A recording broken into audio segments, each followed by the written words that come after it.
Dance movie नहीं चलने में भड़के खेसारी लाल यादव। तो नमस्कार दोस्तों, मैं आज के इसी वीडियो पर इसी पर बात करने वाला हूँ कि और वीडियो पूरा देखना और हमारे चैनल पहली बार चैनल सब्सक्राइब करना, क्योंकि भोजपुरी का अपडेट सबसे पहले हमारे चैनल पर मिलता है। दोस्तों, अभी कुछ देर पहले भोजपुरी के दबंग स्टार खेसारी लाल यादव अपने इंस्टाग्राम के माध्यम से लाइव आए थे और अपने डांस मूवी के बारे में कुछ बोले हैं और डांस मूवी के डायरेक्टर प्रोड्यूसर के बारे में भी बहुत कुछ बोले हैं। दोस्तों, भोजपुरी के दबंग स्टार खेसारी लाल यादव लाइव आकर ये बताएं हैं कि उनके डांस फिल्म के डायरेक्टर प्रोड्यूसर ये कह रहे हैं कि खेसारी आप लाइव आकर डांस मूवी का प्रमोशन कीजिए। और हमारे खेसारी भैया बोले हैं कि लाइव आने से कितने लोग मूवी देखने जाएंगे, जब तक ज़मीनी स्तर से जाके कोई इवेंट ना किया जाए तब तक कोई फ़ायदा नहीं होने वाला है।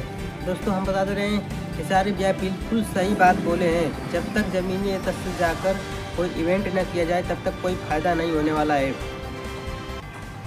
दोस्तों, आप लोग अपना राय कमेंट में दीजिए कि खेसारी भैया गलत हैं प्रमोशन के लिए कि डायरेक्टर प्रोड्यूसर। चलिए आज के लिए इतना ही, मिलते हैं कल नई वीडियो में। तो तब आप अपना ख्याल रखिए।